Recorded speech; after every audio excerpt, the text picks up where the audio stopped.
തമിഴ്നാട്ടിൽ ടിവിക്ക് പിന്തുണയ്ക്കാനുള്ള കോൺഗ്രസ് തീരുമാനത്തിന് പിന്നാലെ ഇന്ത്യ സഖ്യം വിട്ട് ഡിഎംകെ. ലോക്സഭയിൽ ഡിഎംകെയുടെ ഇരിപ്പിടം മാറ്റണമെന്നാവശ്യപ്പെട്ട് കനിമൊഴി സ്പീക്കർക്ക് കത്ത് നൽകി.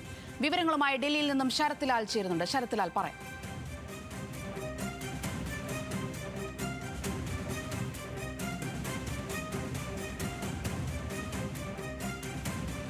തമിഴ്നാട്ടിൽ ടിവിക്ക് പിന്തുണയ്ക്കാനുള്ള കോൺഗ്രസ് തീരുമാനത്തിന് പിന്നാലെ ഇന്ത്യ സഖ്യം വിട്ട് ഡിഎംകെ. ലോക്സഭയിൽ ഡിഎംകെയുടെ ഇരിപ്പിടം മാറ്റണമെന്നാവശ്യപ്പെട്ട് കനിമൊഴി സ്പീക്കർക്ക് കത്ത് നൽകിയിരിക്കുകയാണ്.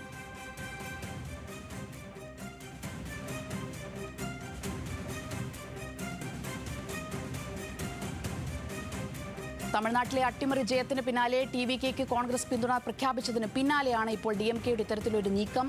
ഇന്ത്യ സഖ്യം വിട്ടിരിക്കുകയാണ് ഡിഎംകെ. ലോക്സഭയിൽ ഡിഎംകെയുടെ ഇരിപ്പിടം മാറ്റണമെന്നാവശ്യപ്പെട്ട് ഇപ്പോൾ കനിമൊഴി സ്പീക്കർക്ക് കത്ത് നൽകിയിരിക്കുകയാണ്.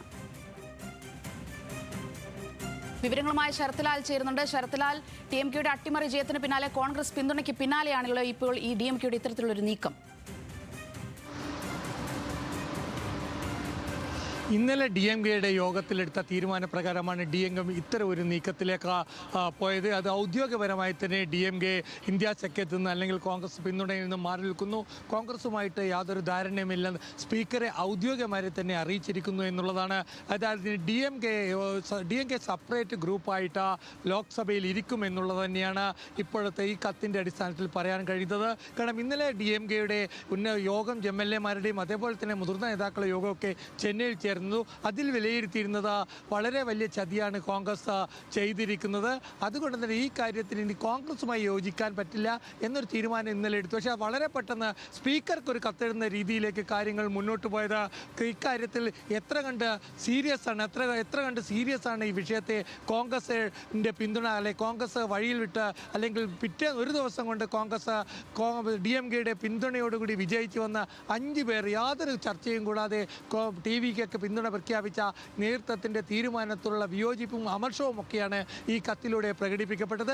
ഏതായാലും നമുക്കറിയാൻ പറ്റുന്ന ഒരു ഏറ്റവും പ്രധാന കാര്യം ഈ കാര്യത്തിൽ ഐക്യം കണ്ടേനെയാണ് ഡിഎംകെയിൽ തീരുമാനമുണ്ടായത് എന്നാണ്. കാരണം ടി.ആർ. ബാലു ഉണ്ട്, രാജ്യസഭയിലും ഇത് പ്രതികരിക്കും. രാജ്യസഭയിലെ കത്ത് അടുത്ത തന്നെ പിന്നെ രാജ്യസഭയിലും കത്ത് നൽകുമെന്നാണ് നമുക്ക് ലഭിക്കുന്നവർ. ഏതായാലും ലോക്സഭയിൽ വേർപിരിയാൻ ഡിഎംകെ തീരുമാനിച്ചിരുന്നു. കനിമൊഴി തന്നെ ഇത് സംബന്ധിച്ച കത്ത് നൽകിയിരിക്കുന്നു.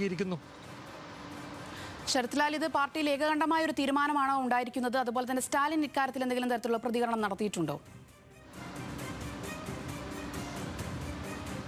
സ്റ്റാലിൻ ഇത് സംബന്ധിച്ച് വ്യക്തമായ പ്രതികരണം ഇന്നലെ ഡിഎംകെ യോഗത്തിൽ നടത്തിയിരുന്നു. അതിൽ വളരെ വ്യക്തമായി സ്റ്റാലിൻ വ്യക്തമാക്കിയത് കോൺഗ്രസ് ചെയ്തത് ചതിയാണ്. കൂടെ നിന്ന് അതായത് സ്വന്തം മണ്ഡലത്തിൽ വളരെ ഡിഎംകെ അണികൾ പണിയെടുത്ത് വിജയിപ്പിച്ച വ്യക്തികൾ യാതൊരുവിധ ഒരു ചർച്ചയോ അല്ലെ യാതൊരുവിധ ഒരു ഒബ്ജക്ഷനോ പറയാതെയോ അല്ലെങ്കിൽ എന്തെങ്കിലും വിഷമം പറയാതെയോ ഒരു ദിവസം കൊണ്ട് കൂടുമാറുന്ന അവസ്ഥയാണ് ഉണ്ടായത്. ഇത് കോൺഗ്രസ്സുകാർ മുൻപും ചെയ്തിട്ടുണ്ട്. ആ തരത്തിലുള്ള കർക്കശമായ അല്ലൊരു രൂക്ഷമായ പരാമർശം നടത്തിയിരുന്നു. അതിൻ്റെ അടിസ്ഥാനത്തിൽ തന്നെയാണ് ഇത്തരം തീരുമാനം ഡിഎംകെ എടുത്തത്. സ്റ്റാലിൻ്റെ പൂർണ്ണ പിന്തുണയോടുകൂടിയുള്ള ഒരു തീരുമാനമാണ് ഇതിൽ പാർട്ടി ഒറ്റക്കെട്ടായി എടുത്ത തീരുമാനമാണിത് എന്നാണ് ഡിഎംകെ വ്യക്തമാക്കുന്നത്. ശരത് ലാൽ, അതുപോലെ തന്നെ ഇതിൽ ഇന്ത്യ സഖ്യത്തിലെ മറ്റ് സഖ്യകക്ഷികളുടെ നില ഈ വിഷയത്തിൽ എങ്ങനെയായിരിക്കും? പ്രത്യേകിച്ചും മധ്യസ്ഥ ചർച്ചകൾക്കൊക്കെ വഴിനീളാൻ സാധ്യതയുണ്ടോ ഇതിനെ സംബന്ധിച്ചുള്ള ഇപ്പോൾ ഇതിനെ മറ്റു ഇന്ത്യ സഖ്യകക്ഷികളായ ഡിഎംകെയുടെ സഖ്യകക്ഷികളായ തമിഴ്നാട്ടിൽ മുസ്ലിം ലീഗ് അതേപോലെ തന്നെ CPI ഇവരെ സംബന്ധിച്ചിടത്തോളം പെട്ടെന്ന് കോൺഗ്രസ് വരെ ചാടിയെടുത്ത് ഒരു തീരുമാനത്തിലെത്താൻ അവർ തയ്യാറായിട്ടില്ല. ഇതുവരെ ഇപ്പോൾ ചർച്ച തുടരുകയാണ്. ഇന്നലെ വൈകിട്ട് CPM ജനറൽ സെക്രട്ടറി സ്റ്റാലിനുമായി ടെലിഫോണിൽ സംസാരിച്ചിരുന്നു. CPI ജനറൽ സെക്രട്ടറിമാർ ഇന്നലെ ഇത് സംബന്ധിച്ച് ചർച്ച നടത്തിയിരുന്നു ഇന്നലെ ഉച്ചക്ക്. അത് കഴിഞ്ഞ് ഇരു നേതാക്കളും സ്റ്റാലിനുമായി ടെലിഫോണിൽ സംസാരിച്ചിരുന്നു. അതുകൊണ്ട് തന്നെ ഇത്തരം ഒരു തീരുമാനം എടുക്കുമ്പോൾ ഇത്രയും ഒരു ചർച്ച എന്നുള്ളൊരു ഒരു മര്യാദ പോലും കോൺഗ്രസ് പാലിച്ചില്ല എന്നതാണ് ഡിഎംകെയുടെ പരാതി. CPIയും ഈ ചർച്ചകൾ നടത്തിയിരുന്നു. ഡിഎംകെ നേതാക്കളുമായി ചർച്ച നടത്തിയിരുന്നു. സ്റ്റാലിനുമായി തങ്ങളെടുക്കുന്ന നിലപാടുകൾ എന്തുകൊണ്ട് തങ്ങൾ നിലപാടെടുക്കാൻ പോകുന്നു എന്നടക്കമുള്ള ചർച്ച എടുത്തിരുന്നു. എന്നിട്ട് വരെ വൈകുന്നേരം വരെ നിലപാട് പ്രഖ്യാപിച്ചിട്ടില്ല എന്ന് നമ്മൾ ഈ അവസരത്തിൽ നോക്കണം. അതേപോലെ സമാജ്വാദി പാർട്ടി ഇത് സംബന്ധിച്ചിട്ടുള്ള തങ്ങളുടെ അമർഷം കോൺഗ്രസ് കോൺഗ്രസ് നേതൃത്വത്തെ അറിയിച്ചിട്ടുണ്ട്. എന്നാൽ രാഹുൽ ഗാന്ധിയെ സംബന്ധിച്ച് രാഹുൽ ഗാന്ധി ഇന്ന് ഹരിയാനയിലാണ്. ഹരിയാനയിൽ തിരിച്ചു വന്ന ശേഷം രാഹുൽ ഗാന്ധിയുമായിട്ട് മറ്റു ഘടകകക്ഷികൾ, ഉദാഹരണമായിട്ട് സമാജ്വാദി പാർട്ടിയാണ് ഇതിൽ DMKയുടെ ഏറ്റവും അടുത്ത രീതിയിലുള്ള സംഭവം. അത് ആം ആദ്മി പാർട്ടിയുണ്ട്. സ്വാഭാവികമായിട്ടും ഇവരൊരൊറ്റ ബ്ലോക്കായിട്ട് BJP വിരുദ്ധമായ ഒരു ബ്ലോക്കായിട്ട് ലോക്സഭയിൽ ഇരിക്കാനുള്ള സൂചന വരും. അതാ ഇന്ത്യ സഖ്യം നെടുകെ പിളരുന്ന അവസ്ഥയിലേക്ക് കാര്യങ്ങൾ വന്നാൽ അതിൽ അത്ഭുതപ്പെടാനില്ല.